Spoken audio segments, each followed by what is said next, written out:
for this evening's talk. Just a topic just came up, is about the nature of the mind. We make a lot of comments and talks about the nature of the mind in Buddhism, but it's also the case that I started off my life as a materialist, a theoretical physicist. And it's one thing which, when you wanted to try and find out and discover the nature of life, first of all it's a theoretical pursuit, but find out that instead of just having ideas, how do you know if those ideas are true or not? You saw so many people arguing with one another, everyone thinking they're right and other people are wrong. And that was not inspiring at all. Why do people keep on arguing on really important things? And when you learn about the nature, of reality, even that, there's always, they used to call it in science a ghost in the machine. The fact that just stuff was not enough to form this thing which we call life. I often mention this, that in our Western philosophy, I'm not going to stay with philosophy that long. In Western philosophy, they always credit the Greeks, the ancient Greeks, with getting the basic ideas of philosophy in place. And I wish they would actually believe that, because I don't know about you, but I remember just reading, Aristotle and Plato. And there was, I'm going to be a bit sort of scholastic, in Plato's Republic, one of his famous books, they had the last chapter in Plato's Republic all about rebirth. These guys, they were all into that, because there's no way you can explain just you as if you were just born and created in just one life. Where did the Mozarts come from? Where did these little geniuses, were just almost like born with these abilities, come from? It has to be just more than the body and the brain. And of course there is much more than that. There is this thing which has been called the mind for such a long time, what we call the sixth sense. That's a nice theory. How can you prove it? And of course, there is the way to prove it. And of course, that's what you do, what you were doing just 5 minutes ago with the meditation. The meditation, you were letting go of the body. I don't know about you, but just my body just almost disappeared. You couldn't feel the feet or the legs or anything. That was all so relaxed, it kind of disappeared. So all you had was just the peace, the stillness, and the joy of that stillness. Peace is not boring. Stillness is gorgeous. To prove the point, and just to be not just Buddhist, but to do one of the quotes. I remember just having a discussion with some Catholic priests years and years and years ago, and I got out this quote, and that really disturbed them, because they had to go and find it to check if I was right or not. And it's just really embarrassing for them when the Buddhist monk knows more about the Christian Bible than they do. And that was a little quote in Psalms saying, "Be still and know that thou art God." Not experience it, know that you are that God. It's a powerful statement, but what does it mean? What it means is just, what is a God anyway? What would you imagine a God to be? I don't know what you were told, but some powerful, blissful, pure, perfect experience. And then, of course, that's what it said there. What does it mean, though? That's just words. There comes a time when you meditate, each one of you, sooner or later, a lot of times more people than you'd expect. You're sitting down there and you get so still and so peaceful. Sometimes we say you bliss out. What does that mean? It means you're sitting down and just the body vanishes, so you can't feel the body anymore. And even the hearing disappears. And you haven't gone unconscious. You're just going deep inside. In Buddhism, we always talk about the 6 consciousnesses. Sorry, no, they do talk about the 6 consciousnesses, but in particular, they talk about just the seeing, hearing, smelling, tasting, touching, and this 6 consciousness, the mind. In Western philosophy or Western experience, you only have the 5. Here we have like the 6. Actually, they had in Greek philosophy. But anyway, so it is Western. Greek was in the West. But anyhow, what it does mean is that once you get in contact with this and know the nature of your mind, everything else vanishes. You can know what this mind really is. It's one actually the sayings of the Buddha, that if you want to know the nature of, say, gold, you have to purify the gold first of all. Take away all the other elements, could be some tin in there, or silver or iron. Purify it from all those other elements, so there's just gold, 100% gold, nothing else but gold. Then you can find out its nature, its properties. That's exactly what you do when you meditate. Sometimes you get so deep. It's not just about letting go of stress in life. It goes much deeper than that.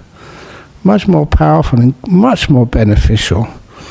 You go so deep in this meditation that you get to understand what is this mind. Everything else vanishes. Just have a pure mind, peaceful, nothing else. And this is not what you've been told by people. It's not what you read in books. It's not what you've learned at some university class. It's what is actually just happening in front of you. And I say this because when a person does get some lovely meditations, it's afterwards, you can know if it's a good meditation, because afterwards it's amazing just what you see and what you can hear. If you do hear sounds, you can really hear them for the first time. You know, this is one of those things when people go on meditation retreats. We offer many meditation retreats here. We always make them, they're not free, they're always priceless. In other words, we don't get involved in money for these things.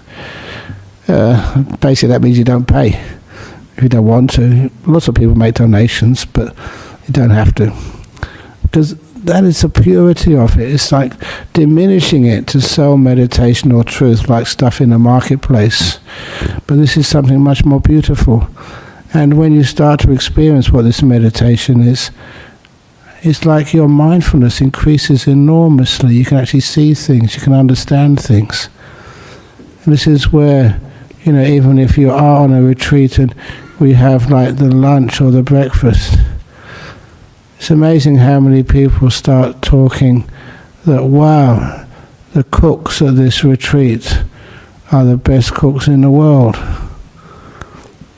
This was the first retreat I ever went on when I was a student at Cambridge.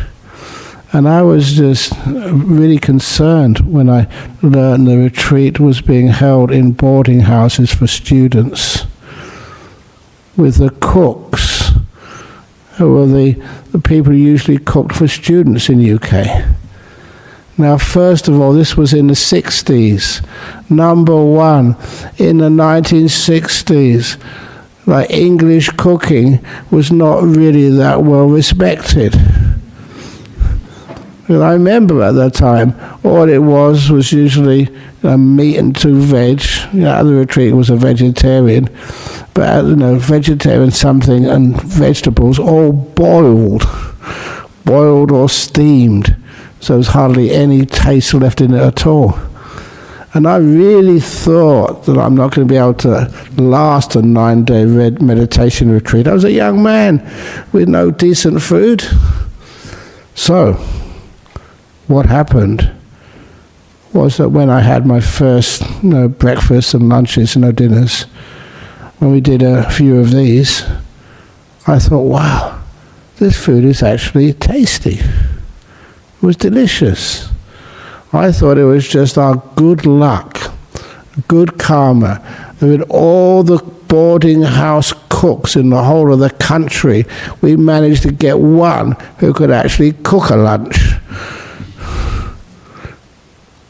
But then afterwards I realised that can't be the case, and it wasn't the case.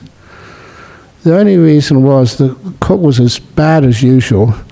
It was just my mind was just so sensitive now. I could pick up all of the flavours. After all that boiling, all of those flavours had been just zapped or sucked away from that cauliflower. I could taste what was left and could magnify it. It was delicious. I never thought that was possible. What was happening? I was starting to see the power of the mind. Simple thing. Sometimes I don't know if you're into music, any of you. I wasn't a monk yet, but I remember just sometimes just getting so sensitive you can walk past some sort of recital or some sort of rehearsal, and when you hear that music, it was gorgeous. One of the other things which happened to me was just done that first retreat which I had the privilege of going to, that we were allowed to have a walk for 1 hour every morning. And I didn't go very far because it was close to the Botanical Gardens in Cambridge. All I did was I thought I could have a nice walk in the Botanical Gardens. That's easy enough. But then I got to the entrance. And at the entrance, I couldn't believe I saw the most beautiful clump of bamboo I'd ever seen in my life.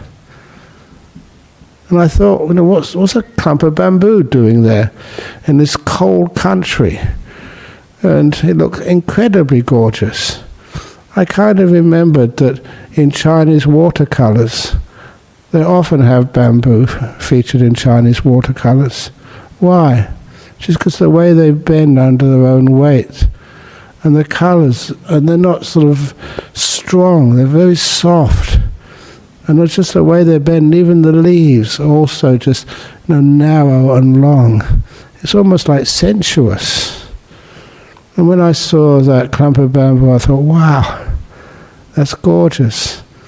And I'll tell the story quickly because I did realise, had enough other presence of mind. If I just stood like that with my mouth open, gaping in its gorgeous beauty, and there's this young student gaping at a clump of bamboo for an hour, somebody will call the men in the white coats and take me away. It's not the normal thing to do. And so, but anyhow, it was so gorgeous. I enjoyed every moment of it, but I saw a bench and I could sit down on that bench and act kind of normal. But that never went away from me. I had to tear myself away to go to breakfast. I went there the next day, and the next day, 8 of the 9 days I went there. And I never was finished with it. It satisfied me. It just gave me some joy and pleasure which I'd never seen before. That was just a simple sight of a clump of bamboo. But then, once the retreat was over, because this was the place I was studying at, I decided just to go and see my favourite clump of bamboo, the most beautiful clump of bamboo in the world. I got on a bicycle and rode through the traffic. That's an important part of this story. Riding through traffic, stressing out. By the time I got to that same old clump of bamboo, it looked just so ordinary and out of place.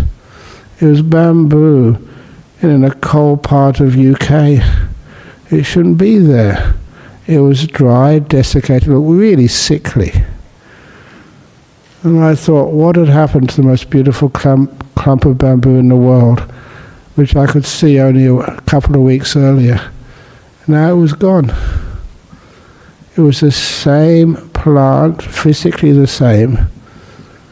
But what had happened is my mind was now tired. I could not see it to the same sense of beauty that I could see when I was in a meditation retreat. And I've experienced that just so often ever since, and I tell other people about that.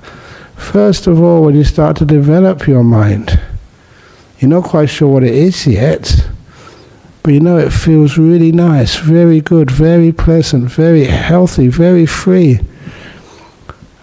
You know, sometimes that when you meditate, hopefully you saw that a few times, when I had a cough. That's one of the reasons why, even though I had a cough the week before and the week before that, even though that I still gave talks, one of the reasons I did that to show what meditation can do to a cough. You know, the irritation just decreased.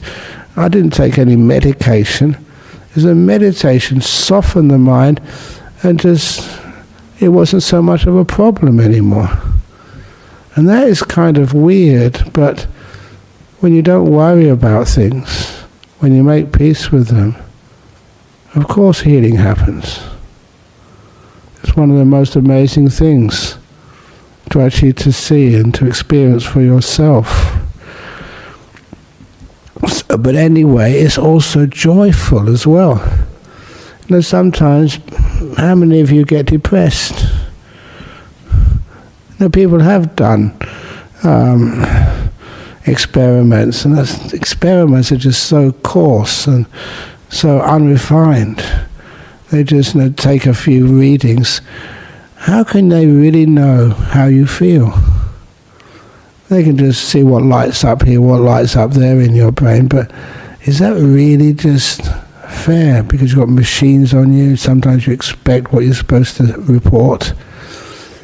But certainly that, you see that after you know how to make mind peaceful, you get a boost of energy. Not only clumps of bamboo look beautiful, not only if you go down to the river and just watch the water flow.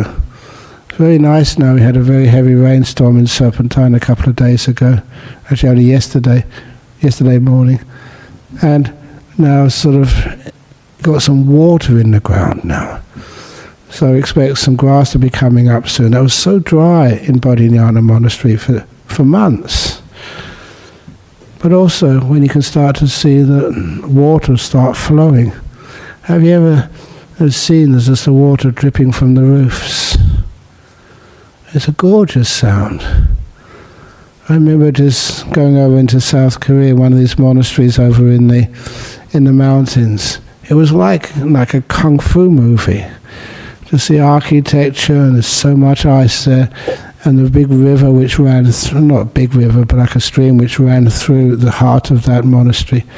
It was mostly iced over, but just a little bit had melted, enough to hear the water flowing. And the sound was better than just listening to a symphony. It was gorgeous. Why? A lot of times, it wasn't my ears. It was just a place, I'd just been doing some meditation there before. And once you do your meditation, it's like your ears become all cleaned up and enhanced, and you can really appreciate, what you are listening to. You appreciate what you're feeling. You can appreciate everything looks more precise, more full. Your mind is charging up, your five senses. And then life does not look boring anymore. That's one of the reasons why depression arises, simply because you've been there, seen that, done that. How many more things you need to do to stimulate through force those senses? Louder music, more vibrant paints. Oh, this is one of the other weird things about what happens when you meditate. The vibrancy of colors. This is one of the reasons why when you get into nice deep states of meditation, you see these lights come up in the mind. And then we call them nimittas. It's traditional, it's part of what happens when you meditate. But these lights which come up in the mind, the first time they come up, they blow you away. Simply because the nature of those colors is something you've never seen before. If it's a yellow, it's more yellow than any yellow you've ever seen. If it's like white, it's gorgeous white. Every color is like enhanced, purified, brighter. And that's usually the only way that I've heard to describe these things. More green than green. And this is not an exaggeration, this is what you see, and it's not through any drug or anything. You're seeing these by the power of your mind, not the power of your brain. And this is what happens, and this is where this whole path becomes very, very delightful and beautiful. I was about to mention this during the meditation we were doing, that when you get to the point of, okay, make peace, be still, what are you supposed to be watching then? What you can watch is the joy, the happiness of it. Because it gets really nice and blissful. And don't be afraid of that. Be a connoisseur of happiness. This is one of the things which, as a monk, I keep talking about. And if you do your meditation as a Buddhist, a meditator, you get happier and happier and happier. Oh, happier. And many people think that, what the heck are you talking about? You're a monk, you're not supposed to be happy. What are you talking about? I've been doing this for 50 years. If I didn't know what happiness was, I'd have got out of here a long time ago. People say, what, are you just sitting in your room all day? Can't you get a life? Well, I will give up this life. If I could give this life to you, I mean, I don't think you come out of your room either for days. Have a beautiful time. And it's not done through force. In meditation, you don't hold yourself still. You can't do that. That's one big mistake. If any of you try to meditate by keeping yourself still, or keeping all the thoughts out of your mind, or keeping all these ideas out, that never works. You're wasting time. Instead, just like as I was teaching earlier, relaxing your body. You know how important that is, because too many people are tense. Okay, I haven't told a joke yet. Here goes a terrible joke, but here it comes. Decided to say it. About the guy who went to the psychologist. What's your problem? He said, sometimes I'm sure I'm a TP. Sometimes I'm sure I'm a marquee. You know that syndrome in psychology? Psychologists got it straight away. Your trouble, sir, is you're too tense.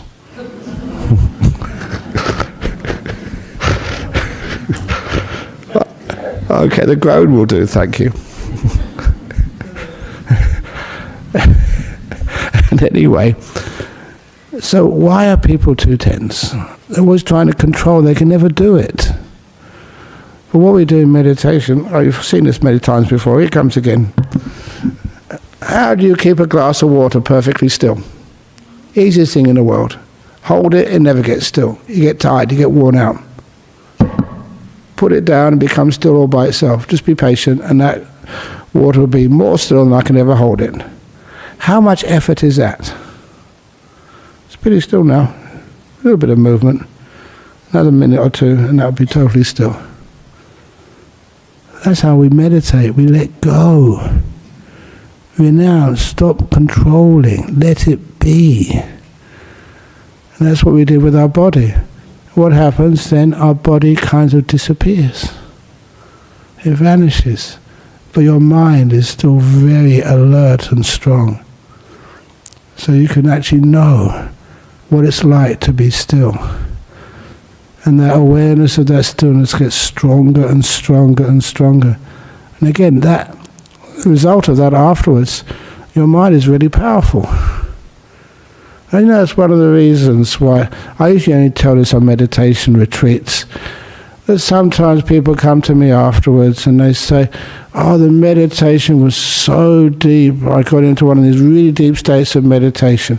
You've got to be careful sometimes because people want that so much and it becomes like a personal achievement, which is wrong.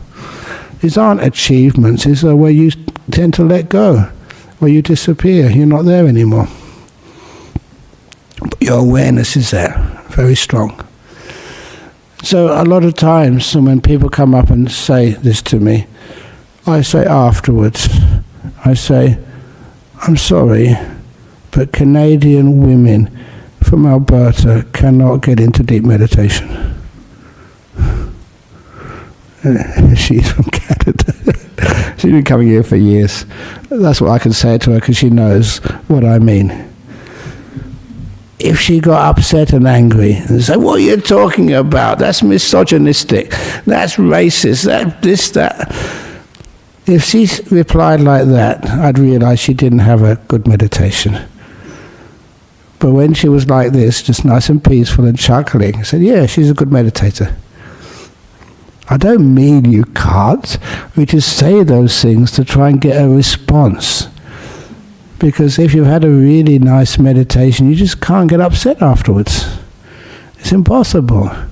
Someone can call you stupid, an idiot, but you end up just laughing. Okay, a similar story, but this is more personal.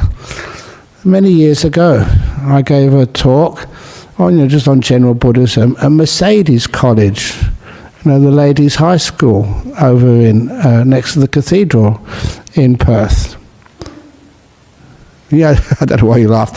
That's not the joke yet. The joke is coming in a moment. And so it just happened, a fortunate coincidence, that having done a few talks, a few classes in Mercedes, I think it was a Catholic college for women, for girls. And anyway, the next day I was walking down St. George's Terrace. This is true, I'm not making this up.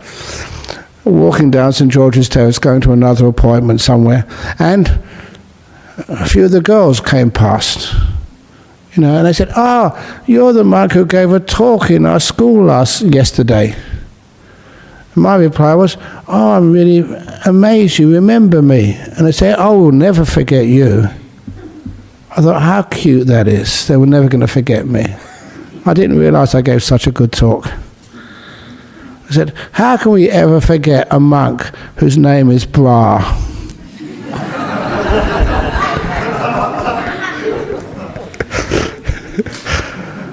There's an M on the end.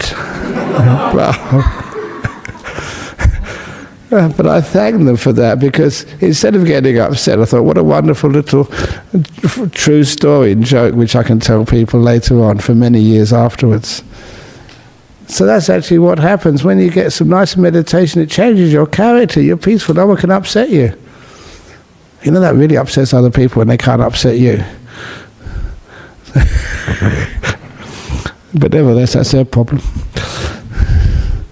So a lot of times, this actually gets you to know how to strengthen that mind of yours, how to make it really peaceful. And the other thing which I like to say about the nature of this mind is, this is just ordinary things about how you can make use of it. And this is my background, but I always remember this guy over in Cambridge, Brian Josephson his name was. You can look him up if you wish to. He was Welsh. He was also a physicist. He got a Nobel Prize for inventing basically what's called quantum tunneling, which basically made supercomputers possible. So he got a Nobel Prize for that. But you know how he discovered that? He did all his research and all his formulas and stuff, but then the breakthrough came when he was meditating. When he came out of meditation, all the solutions just came up to him. How many Australians have got Nobel Prizes? A couple. We should get some more. We should start teaching more meditation in Curtin University, in Murdoch University, in UWA. Why not? You can feel how it works. Your mind becomes clear and powerful and penetrating. That's just worldly stuff. But it's pretty good to be able to get a Nobel Prize. Not just a Nobel Prize. This story, here we go. This is a long time ago I've told this one, because this happened in 2000. Sydney Olympics. in the Sydney Olympic Games in New South Wales, the New South Wales government made sure there was leaders from all the major religions there to serve the athletes. This was a high-stress situation. And they even had a monk in there. He was actually a Thai monk, who I knew. So he was in the village, the Olympic village, Homebush Bay, I think that's what it was called, and just if anyone needed him. And he said, this was actually printed in, I think, the Sydney Morning Herald or something. It was one of the things which happened during the Olympic Games. He said that one day, these 3 people came to see him, mother, father, and daughter, from Eastern Europe somewhere. Their daughter had unexpectedly got into the finals of one of the track events. Whoever's laughing like that, I like you very much, because it's not even funny, but you laugh. Got into the finals. Now imagine that was you. You exceeded your expectations. You're in the final of the Olympic Games. And you'll be on the TV the next day or next couple of days in front of all your family and friends and people from your home country cheering you on. That is really high stress. And so because of that, she wasn't able to sleep. And even her training was all over the place. She was overly excited. So the parents took this girl to see the monk. Meditation. It's one of the things which monks are well known for. We can teach meditation. Can you please teach our daughter how to relax enough to sleep at night? So we gave her some instructions on meditation. He didn't know what happened next. He didn't watch TV. And in those days, we don't have internet. We can't find out what the latest news is. So what happened was that he didn't know what had happened, what had occurred, except he wrote in an interview that he saw in the Olympic Village these 3 people coming towards him again. The mother, the father, and the athlete in between. They were smiling. Big grins on their face. So he knew something good must have happened. And as they came closer, as he described it, the girl in the middle was waving something on a string. What do you think that was? A medal. When they came closer, he could see the colour. Gold. And they come to say thank you. Thank you for teaching our athlete daughter how to relax so much that when it came to the finals of these Olympic Games, she managed to win the gold medal for her country. It's one of those true stories. How many gold medals has Australia won? When's the next Olympics? It's in Paris, isn't it? I think they should, anyone who knows anybody in the sports industry, I think they should offer me a business class ticket to go to Paris to teach you. With an attendant.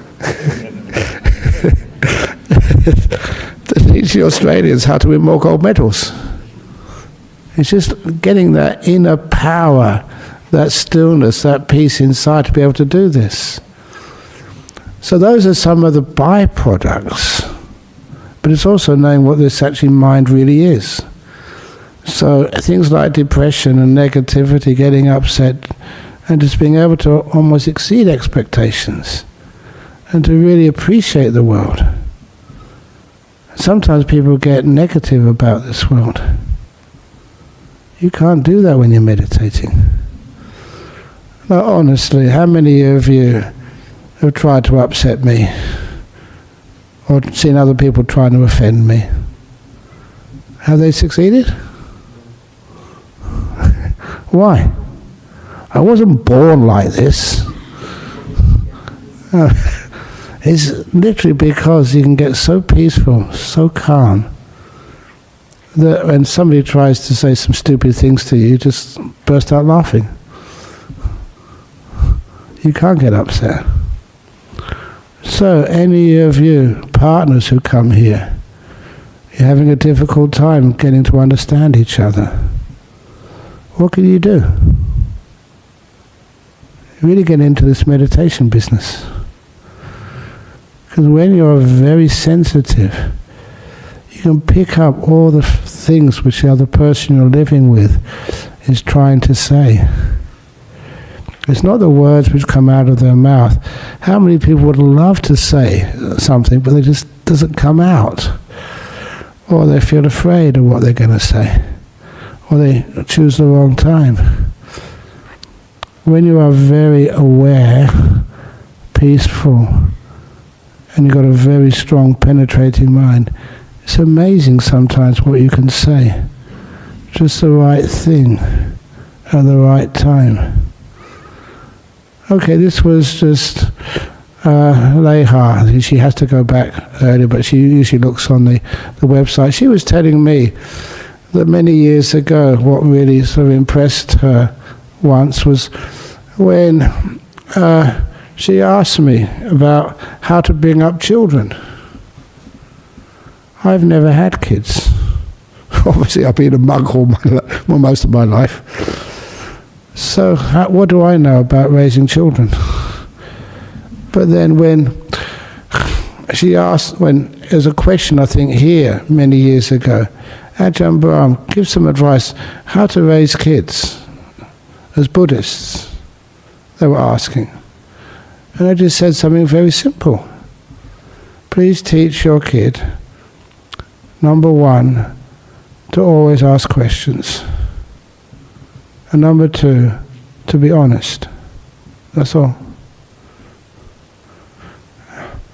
She remembered that for years. Simple answer, but very deep. The honesty meant that commitment to truth. That means that you won't try and deceive yourself or deceive others. And the asking questions was how you can find that truth. If you're not satisfied, ask another question. And eventually that, not having a theory you're trying to prove, but having this wonderful quest and understanding how to find the truth.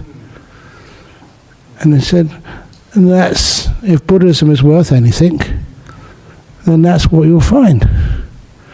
If it's wrong, then you'll find it's wrong. That's the most important, that confidence you have. Always ask the questions and don't stop until you can find what to you can feel, you can know is truthful. And that commitment to truth is important. And that's the same thing with even in relationships you have, husband and wife. I don't know how many people you hide truths from your partner. You're afraid what they might say if they found out. Never do that. Two people should always be able to trust each other. It's those people who are partners. That's one of the things which one of my jobs, I have all amazing jobs, not just teaching meditation or teaching Buddhism, but actually blessing marriages when people get married. And that's sometimes, I ask them, why on earth do you choose me to give you a marriage blessing? Of course, they say, because it works. It's a very sensitive, difficult thing to do, to commit yourself to a partner. One of the things, say, look, please, the two of you, always be honest with each other. But to encourage that honesty, you must always, if you commit together, you must always have this, what we call like amnesty. How can you be truthful if you're afraid of the consequences? So amnesty means, if your wife tells some silly thing she's done, then just forgive her. Otherwise she won't tell you anymore. It's been a courageous thing for her to say that. And it's the same with the husband, if he says something which he'd rather not have done, it's great that you say that. And then there's a sense of trust together, and you can get help. Husband and wife actually working together, showing they love. Your partner in life will never be perfect, because you're not perfect. No one is perfect. We're here to grow together, not expect to be perfect. We have to admit some of our mistakes and have that forgiveness and help each other become better human beings. It's amazing how you can grow like that. And this is actually where you can be sensitive. You're not trying to hide anything. So always be honest, ask questions. If you ask a question, give the best answer you possibly can. Be truthful. Sometimes monks ask that question, or nuns. So we're not ready to give talks yet or teach meditation. What are you talking about? Of course you are. Well, there's so many things we don't know. Great, be honest. Somebody asks you a deep question, so you don't know. Honestly, if somebody said that and they were honest, would you respect them or would you walk out of the room? Of course you respect them. They're being honest. And how many honest people do you see in this world? Not that many are there. Even in religions, we're supposed to be spiritual, truthful. But it's nice to be honest, so you've got no fear at all. So that's the sorts of things which, how to teach kids and how to have marriages being successful. And what on earth does a Buddhist monk know about that? I've been in these roads for 50 years. You know that because you know your mind. This mind is just...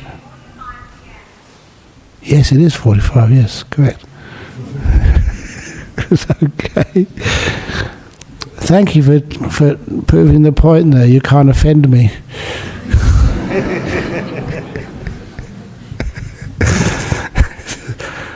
So this is actually how we can learn what the nature of the mind is. And it's not just a theory.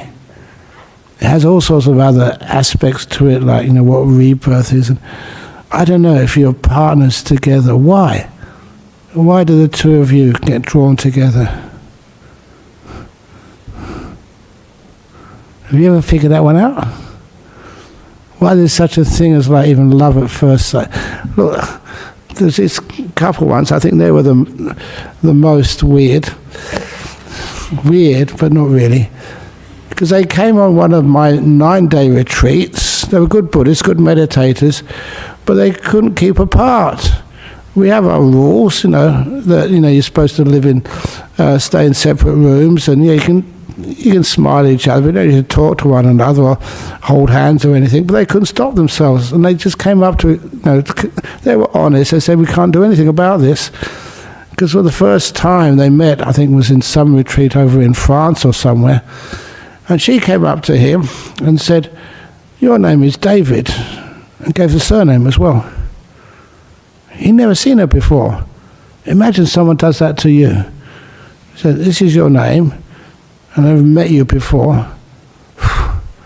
And they had this incredible attraction together, and he said that we were married in a previous life.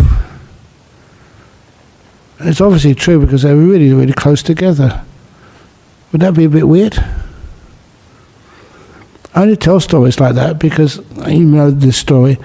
My auntie, who is amazingly still alive, she's 96 or 97 or something.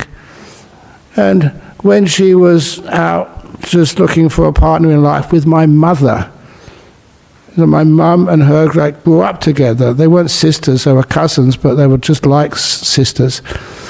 So one evening they went out, and before they went to a dance, they went to see this medium. Just something to do.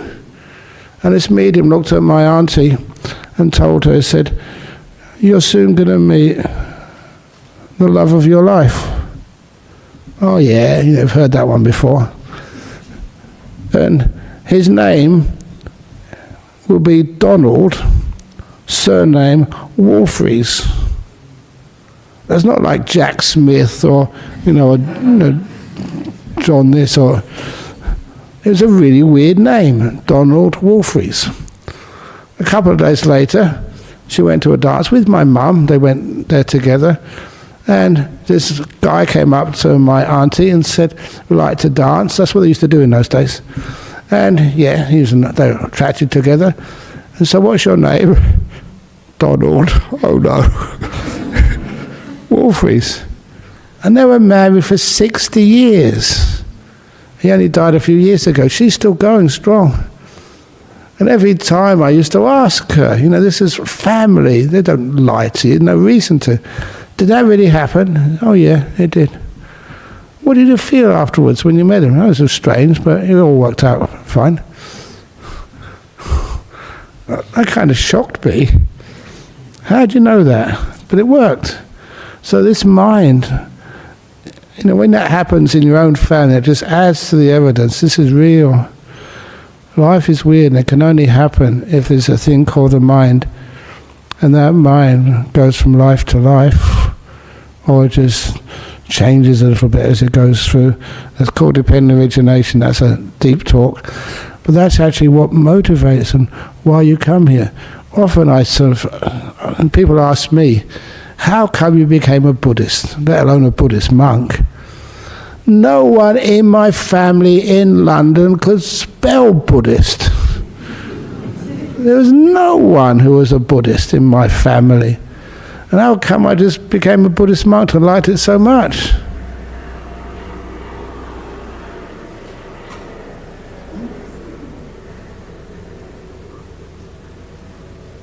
How? You obviously know why. This can't be your first time as a Buddhist monk. You're inclined towards that. You're pulled towards it. I'm not just saying this because this wonderful new monk, he's only been ordained for one day. Yesterday, he ordained as a full monk with 3 others. 4 monks had a big ordination together, and I was telling them my story. When I ordained as a bhikkhu, as a monk, as a samanera even, I would wake up in the middle of the night with a nightmare. It was in Bangkok. Honest, true, I told many people this. My nightmare, in the middle of the night, I'd open my eyes with a nightmare.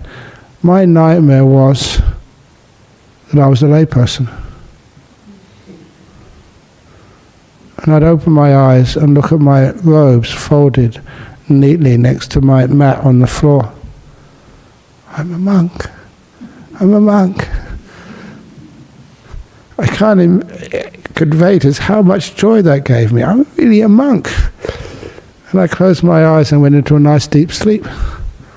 And woke up in the morning. That happened the next 2 nights as well, 3 nights in a row. How on earth could that happen? It was something you knew deep inside of you. It's almost like destiny. Something was pulling towards you. That can only happen with the power of the mind. It had nothing to do with my body at all. Very much the power of the mind. Okay, I can keep going because I've got energy today and inspired myself. I hope you enjoyed it. Okay, I better finish off now. Okay, thank you. That's very nice. Okay, I get the message. Thank you very much. Sadhu, sadhu, sadhu. Okay, I'm going to bow 3 times now to the Arahant Samma Sambuddha.